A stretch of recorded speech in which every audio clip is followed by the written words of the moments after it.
நெஞ்சம் நிறைந்த பிரார்த்தனைகள், வாழ்த்துக்கள். அன்புக்குரியவர்களே, ஹெல்த் மேனேஜ்மெண்ட், உணவு மருத்துவம் அப்படின்ற தலைப்புல நாம 38வது வாரத்தை 4 தலைப்பு. அழகின் சிரிப்பு. அழகின் சிரிப்புல நம்மை அழகுபடுத்திக் கொள்வதை யோகாவின் மூலமாக எப்படி மேம்படுத்திக் கொள்வது? அழகின் சிரிப்பில் நாம் ஆரோக்கியத்தை பெறுகின்றோம். ஆரோக்கியத்தின் அழைப்பில் அழகை பெறுகின்றோம். அதாவது இருக்கின்ற அழகை இன்னும் அழகாக்கி பார்ப்பதற்கான வாய்ப்பை பெறுகின்றோம் அப்படின்றதுதான் சாதாரணமாக காஸ்மெட்டாலஜி அப்படின்ற ஒரு மேட்டருடைய நமக்கும் உள்ள வித்தியாசம். ஆரோக்கியத்தோடு சேர்ந்த ஒரு அழகு அப்படின்ற இடம் தான் நமக்கு முக்கியமான இடம். அது நமக்கு எல்லாருக்கும் புரியும் நினைக்கிறேன். ஏன்னா 38 வாரமாக இதை நாம திரும்ப திரும்ப நினைவூட்டி கொண்டே இருக்கின்றோம். அந்த தலைப்புல இன்னைக்கு நம்ம இன்னும் கண்ணை சுத்தி தாண்டவே இல்லை. ஒரே ஒரு முறை காது கிட்ட போயிட்டு வந்துட்டோம். தலையில ஆரம்பிச்சோம், கண்ணுக்குள்ள வந்தோம், புருவத்திற்கு போனோம், புருவத்தை அசைப்பது, கண்ணை மேலுக்கள் உருட்டுவதுன்னு வரைக்கும் பார்த்தோம். அடுத்தது கண்களுக்கு ஓய்வு கொடுப்பது. இந்த இடத்துல கண்களுக்கு எப்படி ஓய்வு கொடுப்பது? ஒண்ணுமே இல்லை, கண்ணை பிழியணும். சாதாரண கண்ணை கொடுப்பது, சுத்தமாக கண்ணை மூட வேண்டும். ரொம்ப சிம்பிள் இது. ஏன்னா இதை விட ஒன்றும் நல்லதா இல்லையா அப்படின்னாக்கா, இதை தாண்டி இது ஒரு அற்புதமான விஷயம். இதுலயே பல நன்மைகள் இருக்குது. பல மெடிக்கல் மேட்டர்ஸ் நம்ம இல்லாம ஆக முடியும். அப்படிப்பட்ட ஒரு வாய்ப்பு தான் நம்ம ரொம்ப எளிமையாக தான் இந்த பயிற்சிகளை சொல்லிட்டே இருக்கிறேன். அதை நம்ம பயன்படுத்த போகும்போது கடினமாக தீர்க்கப்பட முடியாத பல்வேறு பிரச்சனைகளை நம்ம தீர்ப்பதற்கான வாய்ப்பு நமக்கு கிடைக்குது. அதுல கண்களுக்கு ஓய்வு கொடுப்பது. அப்ப லேசாக கண் அப்படி மூடணும், அப்படியே இருக்கும், டைட்டா கண்களை பிழிவதை போன்ற நிலை கொண்டு அப்புறம் ஒரு சில நொடிகள் அல்லது ஒரு நிமிடம் வச்சு நல்லா கண்களை திறக்க போகும்போது டக்குன்னு தரக்கூடாது. நம்முடைய பார்வை கீழ் நோக்கி இருக்க வேண்டும். மெல்ல மெல்ல மெல்ல சூரியனை எப்படி நேருக்கு நேரம் நம்ம பார்க்க முடியாதோ, பார்க்க கூடாதோ, அது மாதிரி நம்ம கண்ணுக்கு முன்னாடி ஒரு சூரியன் நிக்கிற மாதிரி ஒரு இமேஜின் பண்ணி நம்ம என்ன பண்ணணும்? மெல்ல திறக்கணும். கீழ் நோக்கி பார்வை அப்படியே மெதுவா நேரான இடத்துக்கு முகத்தை நேராக வைத்துக்கணும். அந்த அளவுக்கு திரும்பவும் என்ன பண்ணணும்? கண்களை லேசாக, அதாவது எதுவுமே ஸ்டெப் பை ஸ்டெப்பா போடுறது திறக்கிறது, போடுறது திறக்கிறது, போடுறது திறக்கிறது அப்படிலாம் இருக்கக்கூடாது. மென்மையா இருக்கணும் அந்த வேலை. அப்படியே பிழிகளை கொண்டு போய் திரும்ப தளர்த்திட்டு கண்ணை திறக்காமையே வச்சிருக்கணும். திறக்காமையே வச்சிருந்துட்டு மெல்ல மெல்ல மெல்ல கீழ்ப்பகுதியிலிருந்து மேல் பகுதிக்கு பெட்டியுடைய மூடியை எப்படி திறக்கும்? இந்த மாதிரி சூட்கேஸுடைய மூடியை எப்படி திறப்போம்? பங்குப்பட்டியினுடைய மூடியை எப்படி திறக்க?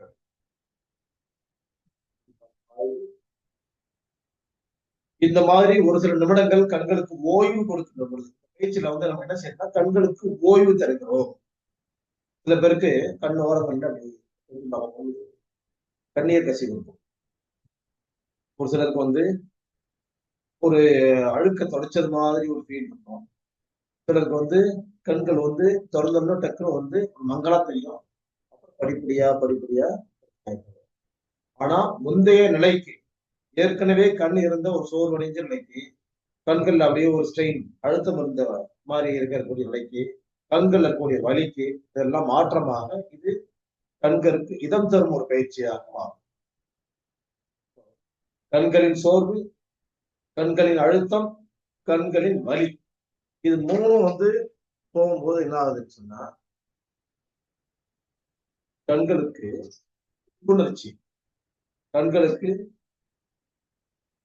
தொழில் மேம்பாடும் ஒன்னா அதிகரிச்சு கொண்டே வரும். கண்ணில் உள்ள நோய்கள், கண் நரம்புகள் தொடர்பான நோய்கள் இதெல்லாம் குறைய ஆரம்பிச்சு கண் இப்ப நமக்கு அழகுதான் முக்கியம். கண்கள் ஒளி வீசும் கண்களாக, உற்சாகம் தரும் கண்களாக, நமக்கு உற்சாகம் தரும் கண்களாக, பிறர் பார்க்கின்ற பொழுது அவர்களுக்கும் உற்சாகத்தை ஏற்படுத்தி தரக்கூடிய ஒரு கண்களாக நம்முடைய கண்கள் திகழ்வதற்கு இந்த பயிற்சி. அப்போ நம்ம எப்பவுமே வந்து ஒரு முகத்திலேயே வந்து நம்ம அப்பப்ப சொல்றோம் ஐஸ், கண்கள். அப்போ அவர் வந்து பழமொழி கூட இருக்கு இல்லையா, மூக்கு மொழி இல்லாதவன் பாரு. முகத்திலேயே அதிகமாக வந்து நம்ம வந்து அழகு தரக்கூடிய 2 விஷயங்கள் எதுன்னு சொன்னா மூக்கு, மொழி. அப்ப நாசி எப்படி இருக்குதுன்றதுதான் வந்து மூக்குங்கிறது. கண்களை வந்து மொழிங்கிறது கண்களை பத்தி. அந்த கண்கள் அழகாக ஒளி வீசக்கூடிய கண்களாக இருக்கும்போது கண்ணின் கீழ் சுருக்கங்களும் போகும். கண்ணுல மேல உள்ள கருமேகங்கள், அதாவது இந்த கருமையெல்லாம் போகும்.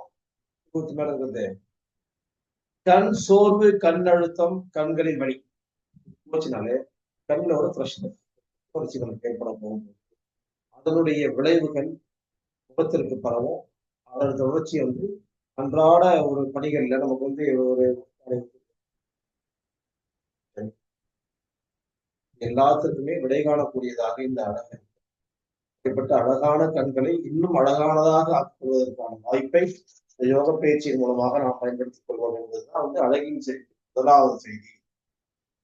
அடுத்ததாக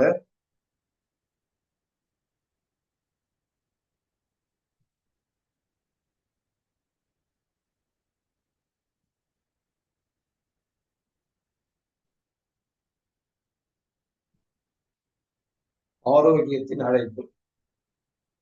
ஆரோக்கியத்தின் அழைப்பு டாக்டர் சாமுவேல் ஹானிமன் மருத்துவர் ஹோமியோபதிக் மெடிசன். அதுல இருந்து ஒவ்வொரு மருந்துகளும் எப்படி அவசர நிலைகளில் பயன்படுத்திக் கொள்வது அதுதான் 2வது பகுதி. போன வாரம் வரைக்கும் நம்ம ஒவ்வொரு மருந்தை பார்த்துக்கணும்.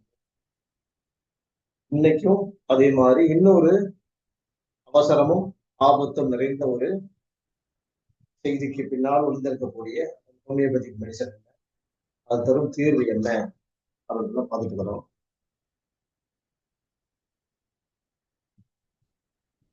நம்ம ஏற்கனவே பார்த்த ஹோமியோபதிக் மெடிசன்ல நிறைய விஷயங்கள் பார்த்துட்டே வரும். எல்லாமே வந்து அவசரத்திற்கான விஷயங்கள் தான் பார்க்கணும். எல்லா அவசர அழைப்புகளுக்கும் ஹோமியோபதிக் மெடிசன் நாம் எப்படி பயன்படுத்திக் கொள்வது? அந்த ஹோமியோபதிக் மெடிசன்ல நாம வந்து எங்கிருந்து வரோம்? நம்ம 4 விதமான செரிமான நிலை, டைஜஷன், இன்டைஜஷன் அப்படின்றதெல்லாம் பார்த்துருக்கிறோம். முள்ளு குத்தனா என்ன, கம்பி குத்தனா என்ன, கீரனா என்ன, கீழே உழுந்துட்டா என்ன, அடிபட்டா என்ன அப்படின்லாம் பார்த்துருக்கோம். இன்னைக்கு அதேனுடைய தொடர்ச்சியாக இன்னொரு அவசர ஆபத்து தீப்புண்கள். ஏற்கனவே ஒரு மருந்து சொல்லியிருக்கிறோம். தீப்புண்களை பார்க்க போகும்போது இந்த தீப்புண்கள் மட்டும்தான் இதுக்கு பயன்படுமா அப்படின்னு சொன்னாங்க. அத்தி வருதுங்க உடம்புல. அத்தினா வந்து அப்படியே வெந்து போன மாதிரி ஒரு அந்த அம்மையோட பார்த்து ஒரு பக்கமாகவும் இருக்கும், உடம்பு மட்டும் இருக்கும். நம்ம வந்து என்ன பண்ணுவோம் வந்து மண்பாண்டம் செய்வதற்கு அதை பூசிட்டு வரணும். எழுதி அதற்கான காரணம் என்னன்னா மண்ணை குழைச்சி பூசணும். அந்த வெப்பத்தை அந்த வந்து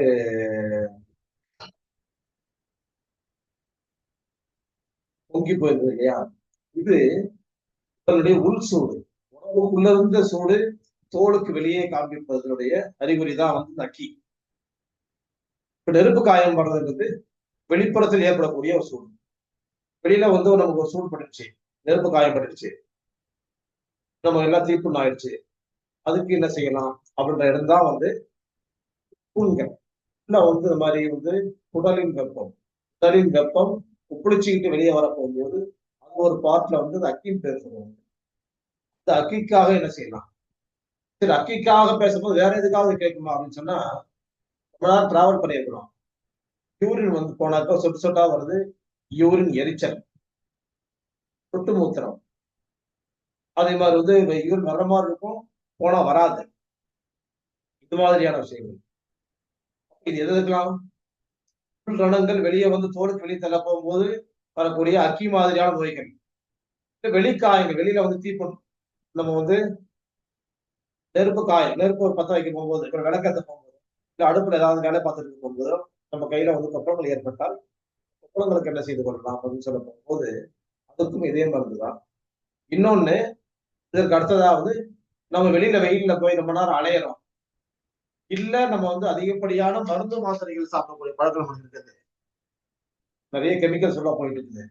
இல்ல ரொம்ப அதிகமான ஸ்பைசியா தீவிரமான மசாலா உணவுகளை சாப்பிட்டு அதனால ஏற்படக்கூடிய நமக்கு வந்து உடலுடைய வெப்பம், உடலின் வெப்பம், குடலின் வெப்பம், உள் வெப்பம், வெளி வெப்பம், எப்படிப்பட்ட வெப்பமாக இருந்தாலும் இந்த மருந்தை பயன்படுத்துகின்ற பொழுது அவசர நிலையிலிருந்து நம்ம மீட்டெடுத்துக் கொள்வதற்கு மட்டும் இல்ல, நிரந்தரமான தீர்வாக இருக்கும். நாம வந்து இப்ப நிரந்தர தீர்வு பத்தி அங்க போக வேணாம். ஏன்னு சொன்னா, இப்ப ஏற்பட்டுச்சுன்னா இப்ப உடனே இந்த மருந்து எடுத்தால் கேட்கும். கொஞ்சம் டிலே ஆயிட்டா 2, 3 நாள் ஆயிட்டால் இது கேட்குமான்றது ஒரு டவுட். அதுக்கப்புறம் இன்னொரு மருந்து தேடணும். அதனால அந்த இடத்துல நாம வந்து இப்ப வந்து முதலுதவியாகத்தான் பயன்படுத்திக் கொள்ள முடியும் அப்படின்ற இடத்துல இருக்கக்கூடிய இந்த மருந்து காந்தாரிஸ், TAN, THA, RIS. இந்த காந்தாரிஸ் மருந்து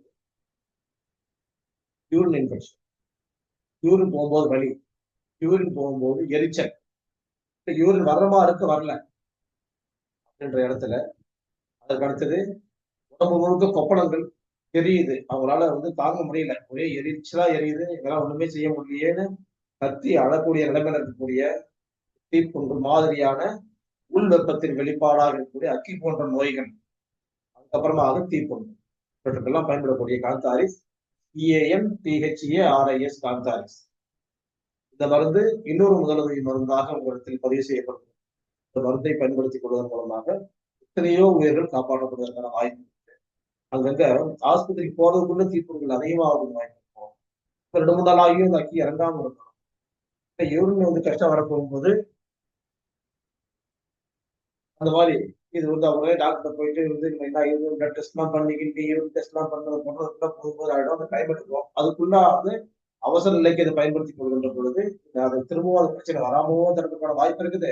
இல்ல அந்த நேரத்திற்கு முதல்ல இதை சரி பண்ணிக்கலாம். அப்புறம் எதனால வந்து சேர்ந்ததுலாம் ஆய்வு செஞ்சு ஆராய்ச்சிக்குள்ள போயிட்டு டெஸ்ட்டுக்குள்ள போயிட்டு அதுக்கப்புறமா அதை நாம இந்த என்ன இதுவே கண்டினியூ பண்ணலாமா இல்ல மருந்து போறாங்கன்னா அடுத்த கட்ட ஆலோசனைகள் ஆபத்துல முதற்கட்டமாக பயன்படுத்திக் கொள்ளக்கூடிய இந்த காந்தாரிஸ் என்ற மருந்து உங்களுக்கு பயனுள்ளதாக இருக்கும் என்று நம்புகிறேன். 3வது தலைப்பு மனதோடு பேசுவோம்.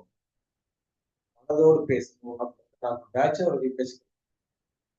டாக்டர் சமுவேல் ஹானிமனும் ஒரு MBBS டாக்டர் தான், ஒரு ஆங்கில மருத்துவர் தான்.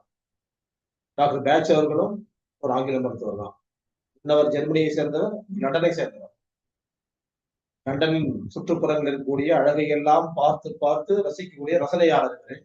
அதே மாதிரி மனித உடலுக்குள் தோன்றுகின்ற நோய்களுக்கெல்லாம் காரணிகளாக இருக்கக்கூடிய இந்த மனதினுடைய செயல்பாடுகள் அதை பற்றி அவர் வந்து லிங்க் பண்ணி ஆய்வு செஞ்சு அவர் ரொம்ப ஆழமாக சிந்திச்சிருக்காரு. நம்மலாம் வந்து அன்றாடம் பார்க்கக்கூடிய நபர்கள் இவங்க எல்லாம் இருக்கிறாங்க. ஆனா நம்மளால வந்து அதை யூகிக்க முடியாது, கண்டிக்க முடியாது, அதுக்கெல்லாம் டைம் எடுத்து நம்ம யோசிக்கவே மாட்டோம். அதெல்லாம் தாண்டி இவர் வாழ்ந்த காலங்கள் ரொம்ப குறுகிய காலம். 40s 43, 44, 45 அவ்வளவுதான் அவருடைய லைஃப். 45 அதுக்குள்ள அவர் ஆய்வு செஞ்சு இந்த ஆய்வு முடிவு செய்யப்பட்டு விட்டது. என்னை பொறுத்த வரைக்கும் இது கம்ப்ளீட்டட்னு சொல்றாரு. அவர் கால முடிவுக்கும் அவர் வந்து இந்த வாழ்க்கையை வந்து எவ்வளவு காலத்துக்குள்ள முடிக்க போறோம்ன்றது அவருக்கு புரியுது. அப்போ அது வந்து நான் பாதியில விட்டு போறேன்ற மாதிரிலாம் எதுவுமே சொல்றேன். நான் கம்ப்ளீட் பண்ணிட்டேன்னு சொல்றாரு. 38 மலர் மருந்துகளை அறிமுகம் செய்து விட்டு அவர் சொல்றார், என்னுடைய வேலை என்னுடைய பணி முடிஞ்சு போச்சு அப்படின்னு சொன்னாரு. ஒரு மிக அற்புதமான ஒரு தீர்க்க தரிசனம். பின் நம்முடைய வாழ்க்கை என்னன்றது அவரால் தீர்மானிக்க முடியுது. என்ன எவ்வளவு காலம் தீர்மானிக்க முடியுது. அப்போ அவர் என்ன சொல்றாரு, இது ஒட்டுமொத்தமான மனித வாழ்க்கையினுடைய எல்லா விதமான தொல்லைகளுக்குமான மருந்துகளுடைய தொகுப்பு அப்படின்னு சொல்றாரு அவரு. அப்ப அதெல்லாம் பார்க்க போகும்போது ஒரு 12 மருந்துகள் தான் வந்து பேர் வைக்கிறாரு. அதுக்கப்புறமா வந்து எல்லாத்தையும் வந்து சேர்க்க போகும்போது டெவலப் ஆகும். 7 விதமான மனநிலை உடையவர்களுக்கான மருந்துகளாக அவர் இதை அறிமுகம் செய்கின்றார். 8 விதமான மனநிலையை பற்றி நம்ம போன வாரம் பேசலாம். அப்ப 7 விதமான மனநிலையில நாம என்ன பண்ணிருக்கோம்னா, ஃபர்ஸ்ட் வந்து ஒரு 7 மனநிலைக்கு 7 மருந்து பார்த்துட்டே வந்தோம். 7ல இருந்து வந்து முதலாவது மனநிலை 7 விதமான மருந்துகளை பார்த்தோம். 2வது 7 வரிசை இல்லையா, மொத்தம் கிட்டத்தட்ட 7க்குள்ள அடக்குறாரு. அப்ப மறுபடியும் 7 விதமான மனநிலையில இருந்து ஆரம்பிக்கும். மீண்டும் போன வாரம் அந்த 2வது வரிசைக்கு நம்ம வந்து அதுல முதல் மருந்தை பார்த்தோம். 2வது வரிசையினுடைய 2வது மருந்து. நீங்க அதெல்லாம் வரிசை எல்லாம் ஒண்ணு ஞாபகம் வச்சுக்கிட்டு மனப்பாடம் பண்ணிட்டு இருக்கிறது அவசியம் ஒண்ணும் இல்லை. ஆனா போல எதையும் எழுதி வைக்க வேணாம், பேப்பர் வேணாம், பெண் வேணாம், பேனா வேணாம், பார்த்தால் போதும், உள்வாங்கினால் போதும். ஒரு 7னா 7, 6 அதெல்லாம் வந்து யோசிக்க வேணாம். நான் சொல்லிட்டே இருக்கிறேன். அவ்வளவுதான். நீங்க கேட்டுட்டே இருங்க. உங்களுக்கு புரியும். போக போக புரியும். 38 7க்குள்ள அடங்கிட்டாரு. அந்த 2வது 7 மருந்துகள்ல 2வது மருந்தை பற்றி நாம் இன்னைக்கு பேச போகிறோம் அப்படின்றதான் சொல்லலாம். இந்த மருந்தை பத்தி பேச போகும்போது எனக்கு தெரிந்த ஒரு நபர், அதாவது எனக்கு நேரடியாக அறிமுகம் இல்லை, எங்கள் குடும்பத்தோடு அறிமுகமான ஒரு நபர். இந்த நபர் குடும்பம் கூட வந்து குடும்பத்தோடு வசிக்கிறாரு. அந்த குடும்பத்தோடு வசிக்க போகும்போது அவர் எப்படி நடந்துக்கிறாருன்னு சொன்னா, குழந்தைகள் பள்ளிக்கூடம் போறாங்க. அவங்கள கிளீனா ரெடி பண்ணி கூட்டு போய் உட்கார வச்சு தனியா தான் உட்காரணும் அப்படின்னு. அதே மாதிரி அந்த இறை இல்லங்களுக்கு அனுப்ப போகும்போதும் அவ்வளவு சீக்கிரம் அனுப்பிட மாட்டாங்க. அதே மாதிரி அந்த ஊர்ல சந்தை, வார சந்தை இருக்கு. வார சந்தைக்கு வார சந்தை நாள்ல குழந்தைகள் வெளியே அனுப்ப மாட்டாங்க. இன்னொரு இடத்துல வந்து அவர் வந்து வாத்துக்கள் வளர்த்தாங்க. அந்த வீடை சுத்தி வந்து காம்பவுண்டுக்குள்ள எல்லாம் போட்டுக்கிட்டு அந்த மாதிரி ஒரு ஷெட்டு மாதிரி வச்சு வாத்து வளர்த்து. அந்த வாத்து வளர்க்க போகும்போது என்ன பண்ணா, அந்த ரூம் மாதிரி ஒரு ஷெட் வச்சிருக்காங்க. அங்க ஒரு ட்ரெஸ்ஸை கட்டி ஒருத்தர் மாறிட்டு அந்த ட்ரெஸ் எல்லாம் போட்டுக்கிட்டு கிளவுஸ் எல்லாம் போட்டுக்கிட்டு இந்த வாத்துகளுக்கு கிளீன் பண்ணி அதுக்கான வந்து இறை உணவு தண்ணி அதெல்லாம் வச்சு இது கொண்டு வருவார். திரும்பவும் அங்கிருந்து வரப்போகும்போது மறுபடியும் தன்னை தூய்மைப்படுத்திக் கொள்வார்.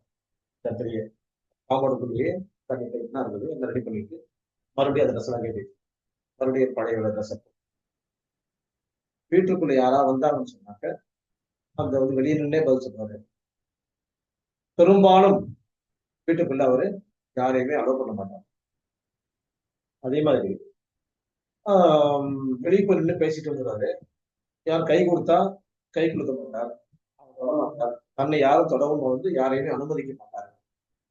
இப்படிதான் காலங்கள் ஓடிட்டு இருக்கு.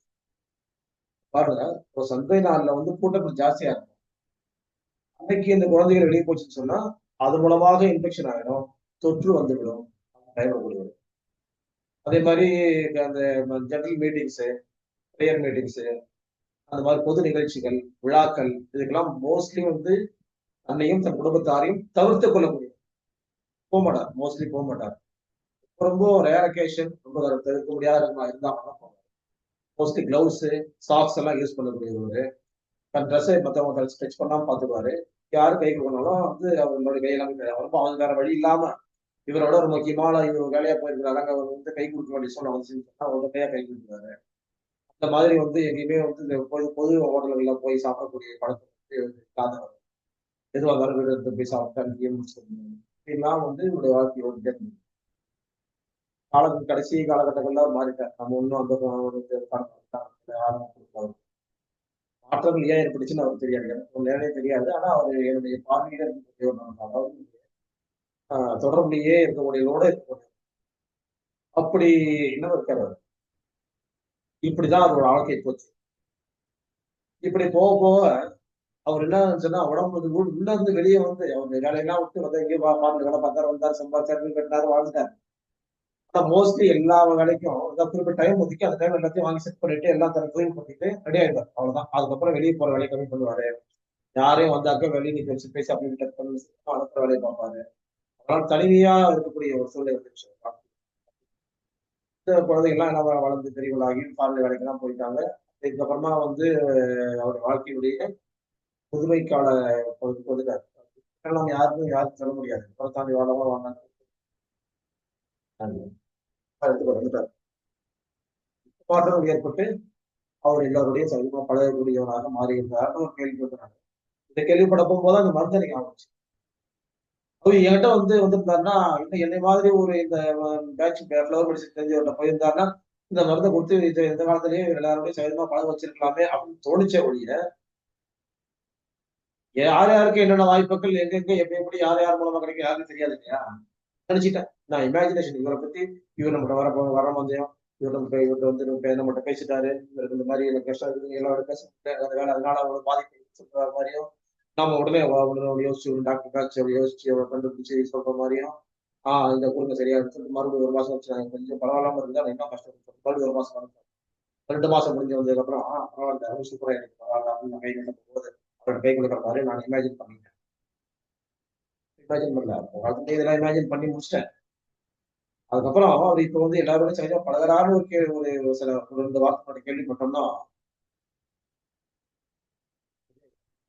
வராமே சரியாயிட்டு இருக்காரு அப்படின்னு ஒரு மனசு சேர்ந்து மனிதனுடைய மனசு எவ்வளவு நினைக்கும் இல்லையா அப்படி நினைச்சிச்சு இருந்தாலும் கூட ஒரு சந்தோஷமா இருந்தது.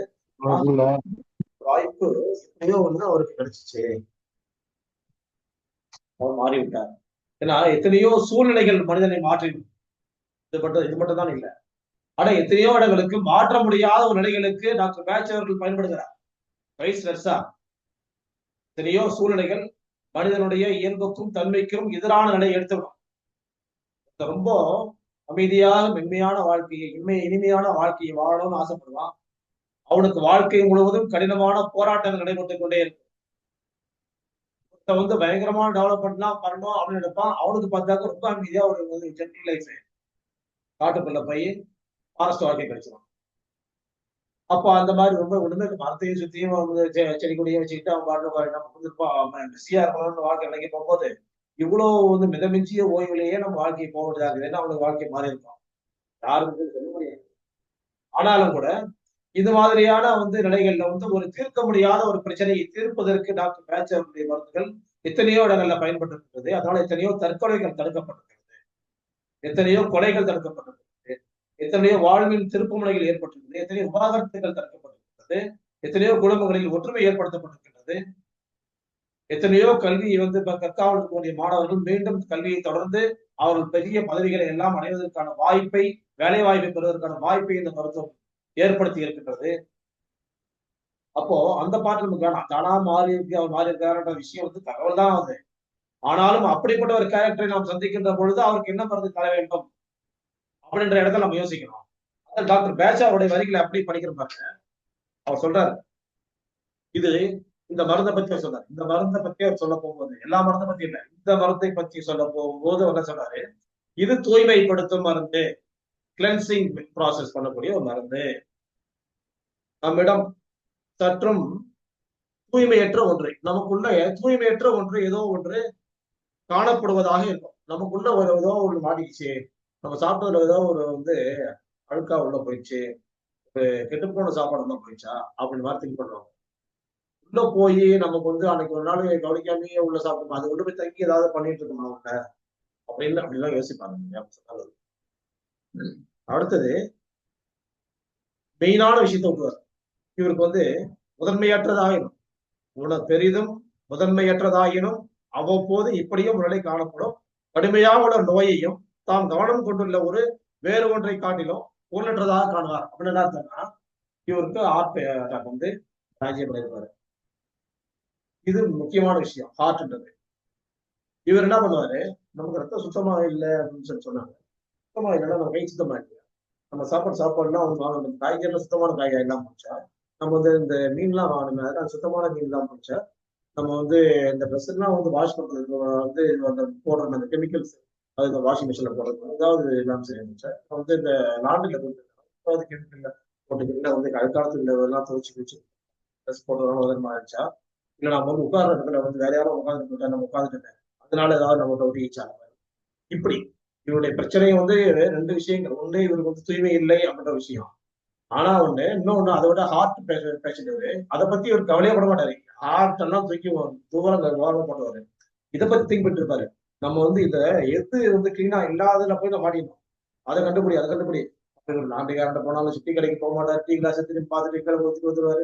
அப்படிலாம் வந்து இவர் வந்து இப்ப லாண்டரி பத்தி யோசிப்பாரு. பார்பர் ஷாப் போடாம வேணாமா இப்படி எப்படி இருக்க முடியும், அவன் எந்த கத்திரி போட போறாங்க, ஐயோ எந்த பிளேட் போட போறாங்கன்னு தெரியல, புதுசாவே எடுத்து ஓப்பன் கூட புதுசா எடுத்து ஒட்டி வச்சுட்டானா எடுத்து உள்ள வச்சுட்டானா அப்படின்லாம் ஆராய்ச்சி பண்ணி பண்ணி பண்ணி வாழ்நாள்னா வந்து இவருடைய மனசுல வந்து தூய்மைப்படுத்துதல் கிளென்சிங். ஏன்னா உள்ள அழுத்து இருக்குது, நம்ம சுத்தி அழுத்து இருக்குது, இப்படியேதான் அவரோட மனநிலை இருக்கும்னு சொல்லி டாக்டர் பேட்ச் அவர்கள் அதை விளக்கம் கொடுக்குறாரு. 2 வகையில நமக்குள்ளேயே உள்ள ஏதோ ஒரு அழுத்து இருக்குது அப்படின்னு நினைக்கிறது ஒண்ணு, நம்மளை சுற்றிலும் எதை பார்த்தாலுமே அழுக்கா இருக்குது, இப்படி அக்லியா இருக்குது, டர்ட்டியா இருக்குது, ஐயோ இதெல்லாம் வந்து நம்மளால வாழ தேவையில்லை, இந்த ஊரே நமக்கு பிடிக்கல, இந்த ஊரே நாத்தம் சொல்லுது, இதெல்லாம் விட்டு வேற எங்கேயா போயிடணும். உலகத்துல எந்த மொழிக்கு போனாலும் அவ்வளவு தூய்மையா இருக்குது. அவருடைய பெட்டரான உலக நாடுல இருக்குது. ஆனா அவ்வளவு இவர் எதிர்பார்க்கிற மாதிரி வந்து பியூரிபிகேஷன் எங்க இருக்கும்னா வந்து சொல்ல முடியாது இல்லையா? அப்படி இந்த எது தீவிரமான நோயோ அதை பத்தி எல்லாம் இவர் கவலைப்படாம இந்த மாதிரி உள்ள உணர்வுகள் உள்ள இருக்குது, இதை கிளீன் பண்றதுலயே தான் மைண்ட் ஓடிட்டு இருக்கும். உள்ள ஒரு கிளீனா இல்லாம இருக்குது, இல்ல வெளியில வந்து ஒரு கிளீனிங் இல்லாம இருக்குது, ஏதோ ஒண்ணு மாட்டினோம், அது லாண்ட்ரியா, ஹோட்டல்ல வாங்கினதா, இல்ல ட்ரெஸ்ஸா, காய்கறி கடையில இருந்து நம்ம வச்சா, இப்படின்ற எண்ணங்கள்லயே தான் அவருக்குள்ள ஓதிட்டு இருக்கோம். இவ்விரண்டு வகையினரும் அவர்களுடைய மனதில் பெரிதளவாக குறிப்பிட்ட இவ்வொன்றை மட்டுமே மிகக்கூடியது, அதை போக்கி குணப்படுத்திக் கொள்வதுதான் இன்றியமையாதது என்று எண்ணம் காணப்படும். இந்த நோய்க்கு சிகிச்சை பயனளிப்பதை போல அவர்கள் வருத்தத்திலேயே மூழ்கி விடுவார்கள். ஒரு நோயாளி தம் உடலில் ஏதோ நஞ்சு புகுந்து விட்டது, அதை வெளியாற்ற வேண்டும் என்று நம்புகின்ற போது இம்மருந்து அதனை சரி பண்ணுவதோடு மட்டுமல்லாமல் இவருக்கு தீவிரமாக இருக்கக்கூடிய மிகப்பெரிய நோயையும் சரி செய்துவிடும். அப்ப எது இவர் கொடுக்குற மருந்து சாப்பிட போகும்போது இவர் எந்த சுத்தமா இல்லை அப்படின்ற மாதிரியா இப்படி மைண்ட் ஓடிட்டே இருக்குது, அப்படி இருக்குது, கிளீனா இல்லை அப்படின்னு நினைச்சிட்டு அதான் கை கட்டு உட்காந்து மறுபடியும் கையில தான் திருப்பி பார்த்துட்டு இருக்காங்க. அந்த மாணவர்களையே போக்குவதற்கு மருந்து கொடுக்கும் போது இவர் உள்ள இருக்கிற தீவிரமான நோய் எது, ஹார்ட் பேஷண்ட் சொல்லக்கூடிய அந்த ஹார்ட் விஷயத்தையும் இந்த மருந்து சரி பண்ணிடும்னு சொல்றாரு டாக்டர் காய்ச்சல். இப்படிப்பட்ட இந்த மருந்து கொடுக்க போகும்போது இது ரத்த சுத்திகரிப்பாக பயன்படுது, பியூரிபிகேஷன். அப்ப எதெல்லாம் கேக்குது, ஹார்ட்ல வரக்கூடிய பிளாக்கை ரிமூவ் பண்ணக்கூடிய வாய்ப்பு இருக்குது மருந்து மூலமாக. வெரிகோஸ் வெயின், ரத்தங்கள் வந்து ஒண்ணு சேர்ந்து வருது, தேங்கி கால வெடிப்புலாம் ஏற்படுது, இந்த மாதிரியான இடங்களுக்கு வந்து பயன்படுகிறது. இன்னும் வந்து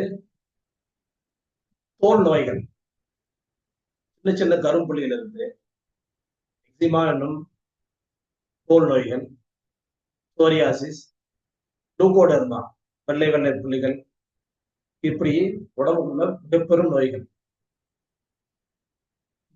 பொதுவா இந்த நோய் வந்து ஸ்கின் டிசீஸோட கனெக்ட் ஆகுது. இந்த உணர்வுகள் இவங்களுக்கு வந்து ஸ்கின் டிசீஸ் இருக்க போகும்போது நமக்குள்ள ஒரு அழுக்கு ஒட்டிச்சு மத்த நினைப்பாங்க. அதே மாதிரி மத்தவங்கள்ட்ட வந்து எதனா ஒட்டிக்க போகுது அப்படின்னு நினைப்பாங்க. என்கிட்ட ஒரு கேன்சர் பேஷண்ட்டுக்கு வந்து ட்ரீட்மெண்ட் இருந்தாரு. பக்கத்துல வந்து இவரு வந்து இன்னொருத்தர் வந்து லூகோடர்மா வந்து வெள்ளை புள்ளிகளுக்காக ரெண்டு பேரும் வந்து நான் ஒன்னும் கார் சொல்ல, ரெண்டு பேருக்கும் நீடில் பண்ண அனுப்பணும், ரெண்டு பேரும் ஒன்னா உட்கார்ந்தாங்க. இன்னொருத்தர் வந்து ஒரு பேஷண்ட் வர போகும்போது நான் சொன்னேன், நீங்க இந்த மாதிரிலாம் பார்த்து இதெல்லாம் போட்டு பாத்தீங்கன்னா இந்த மாதிரி ஆகும், எந்த மாதிரி ஆகும் கிடையாது வாங்க காட்டுன்னு அந்த பேஷண்ட் கேன்சர் பேஷண்ட் வாங்க காட்டுறேன். இது மாதிரி வச்சீங்களா இது போச்சு, நீங்க வந்து அந்த பாத்தீங்கன்னா கேட்டாக்கா சிரிச்சுட்டு இல்ல கொஞ்சம் கொஞ்சம் இருக்குது அவங்க சிரிச்சுட்டே போறீங்க. காவா கேட்கறேன் உலகாத கேட்கறேன் புரியல யாரு அவருக்கு இருந்தாரு. அவருக்கு இயக்கத்தை கட்டி காட்ட போகும்போது அப்படியே வந்து பார்த்துட்டு இப்ப சாப்பிட்டு உட்காந்துட்டாரு. அவர் பார்த்து இனிமே போடுவாரா பணம் தெரியாது. ஆனா இது பக்கத்துல உட்கார்ந்து வெள்ளை புலிகள் நோயாளி என்ன பண்ணாரு, ரத்தோட எழுந்து போய் தூரம் உட்காந்து இந்த புற்றுநோயாளிகளுடைய உடம்புல இருக்கக்கூடிய கழிவுகள் மூலமாக வந்து தொற்று பரவக்கூடிய வாய்ப்புகள் மிக மிக குறையும். ஆனா அந்த தோல் நோய்கள்ல உட்கார்ந்து அவருடைய மாதிரி உள்ள நோய்கள் இருக்கு வச்சுக்க, தோல் நோய்கள் இருந்துச்சுன்னா அது வந்து அதிகமான வாய்ப்பு இருக்குது. எது தொற்றுவதற்கு வாய்ப்பு அதிகமாக உள்ளது. தொற்று இல்லை, இதுவும் தொற்று இல்லை, தைரியமாக இருக்கலாம், பயப்படாதீங்க. ஆனால் ரெண்டுலையுமே தொற்று ஏற்படக்கூடிய ஒரு குறைந்த ஒரு மினிமம் குவான்டிட்டியில ஒரு பேஷண்ட் ரெண்டு பேர் இருக்கிறாங்கன்னு சொன்னா இதன் காரணமாக தொற்று, புற்றுநோயினுடைய தொற்றை காட்டிலும் தோல் நோயின் தொற்று பெரும்பாலும் இல்லை. ஆனா அவர் விலகி உட்கார போகும்போது அவருடைய அர்த்தம் எனக்கு புரிஞ்சிச்சு. நான் ஒண்ணு சொல்லல அவர்கிட்ட, ஏன் அப்படி உட்காந்தீங்கன்னு கேட்கல, அந்த மாதிரி அவங்க போய் விளக்கம் கொடுத்துட்டு உட்காந்துங்க. சரி இந்த விளக்கத்தை எங்க கொடுக்கணுமோ அங்க கொடுக்கணும், எங்க புரிய வைக்கணுமோ அங்க புரிய வைக்கணும். அவரும் கூட இதை பார்க்கலாம், இப்ப பார்க்கல, பார்க்கக்கூடிய வாய்ப்பு உள்ளவர் தான் அவரு, பார்க்கலாம். பார்க்கின்ற பொழுது அவருடைய மனநிலை எப்படி மாறுதுன்னு பார்ப்போம். அவர் என்ன இன்னாரணம் ஒண்ணு யாரையும் கொடுக்கல, என்கிட்ட கிட்டத்தட்ட நிறைய பேர் இருக்கிறாங்க. தோல் நோய்கள் வந்து கிட்டத்தட்ட இப்போதைக்கு 100 பேர் பண்ணலாம். கேன்சர் பேஷண்ட் அவ்வளவு இல்லாம போனா அவ்வளவு. அப்ப வந்து இது வந்து தொற்றா அது தொற்றா ஆராய்ச்சி பண்ண போல உட்கார போகும்போது குறை காட்டிலும் அவர் மூலமாகத்தான் அதிகமாக பரவக்கூடிய சூழ்நிலைகள் இருக்குது அப்படின்னு மட்டும் நினைச்சுக்கிறேன். இது பொதுவெளின்றதுனால நம்ம வந்து இதை உங்களுக்கு சொல்லி கொடுத்தாங்க இல்லையா, தெரிஞ்சாகணும் அப்படின்னு சொல்லி இப்படிப்பட்ட எப்ப தொற்றா இருந்தாலும் சரி இல்லாவிட்டாலும் சரி இந்த மனநிலை மாற்றுவதன் மூலமாக உடல் ஆரோக்கியத்தை மீட்டெடுப்பதற்கான வாய்ப்பை டாக்டர் பேட்ச் அவர்கள் அறிமுகம் செய்கின்றார் இந்த மருந்தின் மூலமாக. Crab apple, CRAB APPLE, CRAB APPLE, crab apple. கிராப்னாலே நண்டு பார்க்கும் போது அது இருக்கும். ஆனா அது பேர் மருந்துடைய பேர் அது ஒரு மலர்ந்து எடுக்கப்பட்ட மருந்து கிராப் ஆப்பிள். கிராப் ஆப்பிள் வந்து தூய்மைப்படுத்தக்கூடிய ஒரு மருந்து. சொல்றாரு வந்து கிளென்சிங் ப்ராசஸ், கிளென்சிங் ஏஜென்ட் வந்து ஒரு கிளென்சிங் ஏஜென்ட். இதை பயன்படுத்துவதன் மூலமாக உங்களை நீங்கள் தூய்மைப்படுத்திக் கொள்ளலாம். அப்ப இந்த மாதிரி உணர்வுலாம் இருக்குதுன்னு அவர் இவ்வளவு காலங்கள் வந்து பார்த்திருக்க வாய்ப்பு இல்லை. எப்படி ஒரு இவ்வளவு குறுகிய காலத்துல இந்த 7 வகையான உணர்வுகளை கண்டுபிடிச்சு 38 வகையை அதை பிரிச்சு 38 மருந்துகளை கண்டுபிடிச்சு 38 பேர் 38 பேர்ல இவங்க எந்த கேட்டகரி, மொத்தம் 7 கேட்டகரி சொன்னேன். அது எந்த கேட்டகரி என்ற கேள்வி நீங்க கேட்கணும். இப்ப நம்ம வந்து கலந்துரையாடல் தான் இருந்தா கூட உங்களுக்கு கேட்கான வாய்ப்புகள் வந்து சாட் பாக்ஸ் தான் கேட்கலன்னு வச்சுங்களேன். நானே சொல்றேன் ஓவர் கேர் அப்படின்றதான் கடைசி பார்ட், 7வது பார்ட். போன வாரம் அது 7 தான் முதல்ல ஆரம்பிக்கும். முதல் 7 வாரம் முடிஞ்சு மறுபடியும் போன வாரம் வந்து 8வது வாரம் சொல்லும்போது அந்த 7 வாரத்துல 2வது பகுதியில முதல். அதுக்கடுத்து விரக்தி மனப்பான்மையினர் இந்த நோயாளிகள் எப்படி இருப்பாங்கன்னா விரக்தி விரக்தி விரக்தி டெஸ்பேர், டெஸ்பாண்டன்சி, விரக்தி. இது நல்ல அர்த்தம், நமக்கு மட்டும்தான் அந்த அர்த்தம். எல்லாருக்கும் எல்லா கஷ்டமும் இருக்குது. என்ன பண்ணுவோம், எப்ப பார்த்தாலும் நமக்கு மட்டும்தான் இருப்பாங்க. அந்த விரக்தி மனப்பான்மையினர் வந்து 2வது மனம். விரக்தி மனப்பான்மையில முதல் மருந்து என்ன நீங்க ஞாபகப்படுத்தீங்களா? நீங்க நான் எது செஞ்சாலுமே வந்து கீரை விதைக்கலாம். ஞாபகம் இருக்கா? தொடர்ந்து பாக்குறவங்களுக்கு இதெல்லாம் ஞாபகம் இருக்கும். தொடர்கதை இது, எபிசோட்ஸ் போயிட்டு இருக்கு. அப்ப அந்த இது ஞாபகம் வந்துச்சு சொன்னா கீரை விதைக்கலாம், கீரை விதைக்கலாம், வாடா கோமாளி, கீரை விதைச்சா கோழி கிண்டும் அனுபவம் நான் மாட்டேன் அப்படின்ற இந்த பாட்டினுடைய கருத்தை உட்கொண்ட ஒரு மருந்து தான் வந்து விரக்தி மனப்பான்மையுடைய முதல் மருந்தாக நம்ம ஒரு 6 வாரத்துக்கு முன்னாடி பேசலாம். அடுத்ததாக 2வது மருந்து இன்றைக்கு விரக்தியில 2வது மருந்து. இந்த மருந்து கிராப் ஆப்பிள் கிளென்சிங். அப்ப எல்லா விதமான தோல் நோயாளிகளும் இதை வந்து சாப்பிடலாம். எல்லா விதமான தோல் நோயாளிகளுக்கு மட்டும் இந்த மட்டும் இல்லை, மற்றவங்களுக்கும் இந்த மாதிரி உள்ளவங்களுக்கும் சாப்பிடலாம். அவங்க வந்து அவங்க உணர்வுகள் பெருகணும். அதே மாதிரி இன்னொருத்தரோட நம்ம அதை நிறைய பேர் பார்த்துருக்கிறேன். அதுல இன்னொருத்தர் வந்து நாங்க மட்டும்தான் வந்து சுத்தமா செய்யணும்னு சொல்றாங்க. யாரு எது செஞ்சிருந்தாலும் சரி, அன்னைக்கு அவங்க எல்லாம் சரியா செய்ய மாட்டாங்க. இவங்களாவே ஒரு கற்பனை உலகத்துல இருப்பாங்க. அடுத்தவங்களுக்கு எப்படி செஞ்சாலும் கூட எல்லாருடைய வீட்டுக்குள்ளேயும் போய் கிச்சன்ல செக் பண்ண முடியுமா? வடை கொண்டாந்து தரணும்னு வச்சுங்களேன், வந்து பருப்பு வந்து கழுவிருப்பாலும் கழுவிக்க மாட்டாங்க, பாத்திரத்தை கழுவிருப்பாலும் கழுவிக்க மாட்டாங்க, கையை கழுவிருப்பாலும் கழுவிக்க மாட்டாங்க. இங்கே 3 மேட்டர் ஆயிடுச்சு. அப்புறமா வந்து மிக்சியை போட்டு அதை வந்து ஊற வைக்கிற தண்ணி எந்த தண்ணி ஊற வச்சிருப்பாங்க, அந்த மிக்சியில வந்து எதை வந்து கழுவிட்டு போட்டுருப்பாங்க, கழுவாம போட்டுருப்பாங்க. கழுவுன தண்ணி அதை ஒட்டினுக்கு அழுகுது, அதை வந்து அதை போர் வாட்டர் ஆச்சு. அது வந்து அதுக்கப்புறமா நல்ல தண்ணி போட்டு அந்த மிக்சியை கழுவிட்டு அதுக்கப்புறமா அந்த பருப்பு போட்டு அரைச்சிருப்பாங்களா? இந்த எண்ணெயை வந்து திரும்ப திரும்ப யூஸ் பண்ணிருக்காங்க. அந்த எண்ணெய் எந்த டப்பால யூஸ் பண்ணுறாங்க? வானல்ல வந்து கழுவினா கழுவிங்க. படைச்சு விட்டு எடுத்து வைக்க போகும்போது எதுல எடுத்தாங்க, எந்த கல்ல எடுத்தாங்க, அது எந்த பாத்திரத்துக்குள்ள வச்சாங்க, அந்த பாத்திரத்தை தூய்மைப்படுத்தினாங்களா இல்லையா, தூய்மை வச்சு காய வச்சுட்டு அதுக்கு உள்ள வச்சாங்களா, ஈரத்திலேயே அந்த வடையை உள்ள வச்சுட்டாங்களா, எடுத்து வந்து கையில எடுத்து போகும்போது ஏன்னா அழுத்து விட்டு எடுத்து நம்ம கையில எடுத்து கொடுத்தாங்களா? அவங்க கடிச்சிட்டு கொடுத்தா கூட ஊத்துவாங்க, ஆனா வந்து கையில தூக்கி கொடுத்து ஊத்த மாட்டாங்க. இந்த மாதிரி ஒரு உணர்வு. இந்த மாதிரி விசுவாசம் உங்களுக்குள்ள என்ன செய்ய தெரியும்னா, நான் தான் வசதி, என்ன மாதிரி அவங்க யாரும் கிடையாது, என்ன மாதிரிலாம் வந்து அவங்க கிளீனா இருக்க முடியாது. அவங்க ட்ரெஸ் வந்து நீட்டா போட்டு இருப்பாங்க, கலர் அட்ராக்டிவான ஒரு கலர் போட்டு வருவாங்க. யாராவது ட்ரெஸ்ல அவரை அழுக்கு அனுப்பிப்பாங்க. கருப்பார் புள்ளி கருப்பு சட்டை கூட கண்டுபிடிப்பாங்க, வெள்ளை புள்ளியா தான் இதை கண்டுபிடிக்கும். அப்ப அந்த மாதிரி இவங்க பார்வை பூரா ஒவ்வொருத்தரையும் பார்க்க போகும்போதெல்லாம் இவங்க எதுல வந்து சரியில்லை, அதை கண்டுபிடிக்கிறதே தான் பார்ப்போம். இது கிளீனாவே இல்லை, அவன் வந்து ஒரு கண்ணில் அடிக்க கை வச்சான், இவன் வந்து வாயில வந்து உள்ள கை வச்சுட்டான். வேலை முதல்ல வச்சாலே அவங்க ஆபத்து அவங்க இப்படின்னு கன்மோசிக்கிட்டான். இந்த மாதிரி நான் இதெல்லாம் இங்க நடந்த விஷயங்கள், என்னோடு வரக்கூடிய சந்திக்கக்கூடிய நபர்கள் இருந்து நடந்த விஷயங்கள் தான் நம்ம ஷேர் பண்றோம். இப்போதான் எந்த கற்பனையுமே இல்லை, நான் கற்பனை செஞ்சு கவிதையக்கூடியவன் தான் நான். ஆனா கற்பனை இல்லாமல் நடந்த நிகழ்ச்சிகளை பேசுறதுக்கே காலம் பத்தாம அவ்வளவு லோடாகி கிடக்குது. இதெல்லாம் நம்ம என்னென்னலாம் பார்த்தோம், என்னெல்லாம் கேட்டோம் சொல்லி முடிச்சதுக்கு அப்புறமா தான் கற்பனை உலகத்துக்குள்ளே போக முடியும். அப்ப அந்த இடத்துக்குள்ள நான் போகல. பார்த்துட்டு இருக்காரு பிச்சை சார், பார்த்துட்டு இருக்காரு, எனக்கு நான் கவிதை எழுதுன்னு தெரியும். கற்பனை உலகத்துக்குள்ளே இல்லை, நான் நடந்த நிகழ்ச்சிகளை தான் பேசிட்டு வரேன். அதுக்கே நேரம் 19 மாட்டேங்குது, இதுக்கே 10 வீடியோ போட்டோம்னா 3/4 1 hour யாரும் பார்க்க மாட்டாங்க. காலம் வேகமா ஓடுது, இன்னும் உட்காந்து கதை பேசிட்டு பேச டியூட்டி நான் சொல்றேன். இந்த மருந்து கிராப் ஆப்பிள் இப்படிப்பட்ட ஒரு உணர்வு உள்ளவங்க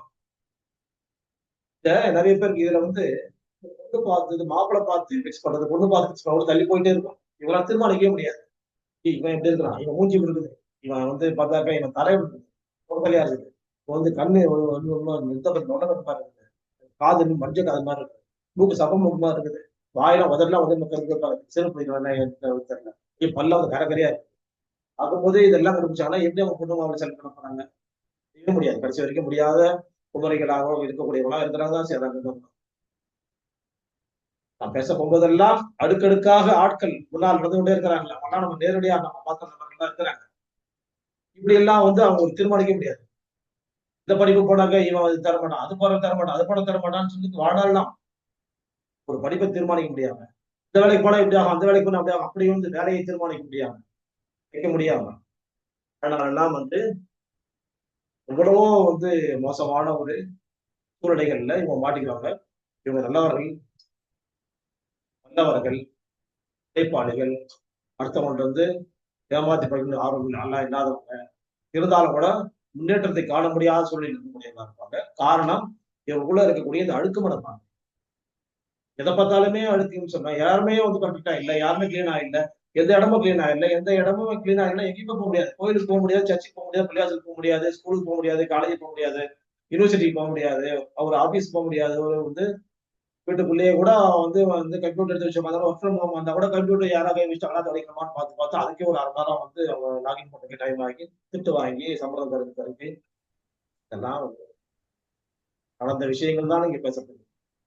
போது நடந்த விஷயங்கள் முன்னு கொஞ்சம் அட்ராக்ட் பண்ணி கொஞ்சம் கூட கூட குறைச்சு பேச போகும்போது பேச்சாளர்களுக்கான அது வாய்ப்பு பயன்படுத்திக் கொள்வாங்க. இதெல்லாம் பார்க்க போகும்போது ஆப்பிள் இத்தனை விஷயங்களுக்கு பயன்படும், எடுத்துட்டே போலாம். அவர்கள் ஒரு வரையில சொல்லி முடிச்சிட்டார், கிளென்சிங் மெடிசன், கிளென்சிங் ஏஜென்ட் சொல்றாரு. கிளென்சிங் ஏஜென்ட் எப்படிப்பட்ட 40 வயசு வரைக்கும் கல்யாணம் பண்ணதுக்கு பொண்ணு மாப்பிள்ளை கிடைக்காதவங்க கூட இது பயன்படுத்தலாம். ஏன்னா அவங்களால தீர்மானிக்க முடியாது. அதே மாதிரி வேலைக்கு போக முடியாது, இந்த வேலைக்கு போனா அப்படியாடா, அந்த வேலைக்கு போனா அப்படியாடா, இந்த வேலைக்கு போனா அப்படின்னா இப்ப எப்பதான் வேலைக்கு போறது? அதுக்குள்ள பார்த்தா 40 வயசு ஆயிடுச்சு வேலைக்கு. அப்போ வந்து அவன் வந்து முதிர்கண்ணி மாதிரி இவன் வந்து ஃப்ரெஷர் கிடையாது, இப்பயோ முடிச்சான் காலேஜ், என்ன படிப்பு மறந்துட்டு இருப்பான், நாலேஜ் தான் மறந்துட்டு இருப்பான். இவனை வந்து முதல்ல வந்து சேர்க்க முடியாது வேலைக்கு அப்படின்னு எடுத்து கொண்டாரு. இப்ப எல்லாம் பார்க்க போகும்போது ஆப்பிள் எத்தனையோ குடும்பங்களில் நிம்மதியை ஏற்படுத்துவதற்கு பயன்படக்கூடிய மருந்தாக நமக்கு அறிமுகம் என்பதை அடுத்த பகுதி இயற்கையோடு இணைவோம். புதிய மணமக்கள் அல்லது திருமணம் புரிந்து கொள்ளக்கூடிய ஏற்பாட்டில் இருக்கக்கூடியவர்கள், அதுக்கு இல்லை அப்படி இல்லைன்னு சொன்னா 7 நாள் குழந்தை இல்லாமல் இருக்கக்கூடியவர்கள், ஒவ்வொரு பகுதியாக அழுத்தம் கொடுத்துக் கொண்டே அக்குப்ரெஷர் புள்ளிகளை, முன்னழுத்த புள்ளிகளை அழுத்தம் கொடுத்துக் கொண்டே வருகின்ற பொழுது பிறக்கக்கூடிய குழந்தைகளுக்கு பெற்றோரின் நோய்களும் பரம்பரை நோய்களும் இல்லாத குழந்தைகளாக பெறக்கூடிய வாய்ப்பை அவர்கள் பெறுகின்றார்கள். அதோட வந்து அந்த குழந்தைக்கு அழகும் ஆரோக்கியமும் ஆயுளும் நிறைவாக பெற்ற குழந்தைகளாக பெறுவதற்கான வாய்ப்பையும் அவர் பெறுகின்றார்கள். காலதாமதம் விட்டாலும் பரவாயில்ல, காலதாமதமானாலும் பரவாயில்லை, இனிமேல் வரக்கூடிய ஜெனரேஷன் வரக்கூடிய குழந்தைகள் இவ்வளவு அற்புதங்களையும் பெற்றுக்கொண்டு வரக்கூடிய அழகான, ஆரோக்கியமான, நிம்மதியான குழந்தையாக, நீண்ட ஆயுளை பெறக்கூடிய குழந்தையாக பெறக்கூடிய வாய்ப்பை ஒவ்வொரு பகுதியை அழுத்துவதன் மூலமாக குழந்தையினுடைய வளர்ச்சியும் அந்த கருவில் இதெல்லாம் பதிவு செய்யப்படுகிறது. அப்படி போன வாரம் கண்களுக்கான புள்ளிகளை நாம் அறிமுகப்படுத்தோம். இப்போது காதுகளுக்கான 2 புள்ளிகள். இந்த மோதிரனுடைய அடிப்பகுதி கோடு, நுண்ணுவரனுடைய அடிப்பகுதி கோடு, இது ரெண்டும் 2 காதுகள். இது இப்படி பார்க்க போகும்போது இந்த விரல்ல இந்த காதுக்கு, இந்த விரல்ல அதே இந்த கையில இந்த விரல்ல இந்த காதுக்கு, இந்த விரல் ஆக மொத்தம் 2 புள்ளிகள்லயும் ஒரு முறை லெப்ட் ஹேண்ட்ல ஒரு 1/2 நிமிஷம் டச்சஸ்ல இருந்து 2 நிமிஷம் வரைக்கும் 120 முறை அழுத்தம் தரணும். அது என்ன 30 120 அடுத்து போகும்போது வலி உணர்வு இருந்தால் 120 வரைக்கும் அழுத்தணும். அடுத்த போகும்போது வலி உணர்வு இல்லைன்னு சொன்னால் ஒரு 30 ரூபாயாவது குறைஞ்சபட்சம் 30 தடவைன்றது 1/2 நிமிடம் அழுத்தம் தரணும். அப்படி அழுத்தம் தருகின்ற பொழுது அந்த குழந்தையினுடைய காதுகள் சீரான வளர்ச்சியை பெறும். அப்ப காது கேளாமையால ஏற்படக்கூடிய நோய்கள் அதுல இருந்து தவிர்க்கலாம். காது நரம்பு நோய்க்கு தவிர்க்கலாம். இஎன்டி பிரச்சனைகள் எல்லாமே இதுல தேர்வு வாய்ப்பு. அது மட்டுமல்ல, காதுகள் சிறுநீரகத்தோடு தொடர்புடையது. காதுகள் ஆணுறுப்பு பெண்ணுறுப்போடு தொடர்புடையது. அதே மாதிரி அந்த கருப்பை, விதைப்பை, சினைப்பை ஆகியவற்றோடு தொடர்புடையது. இங்க கொடுக்க போகும்போது இதனுடைய பிரதிபலிப்புகள் காதுகளுக்கு போகிறது. காதுகளுடைய பிரதிபலிப்புகள் சிறுநீரகங்களுக்கும் சிறுநீர் பைக்கும் செல்கிறது.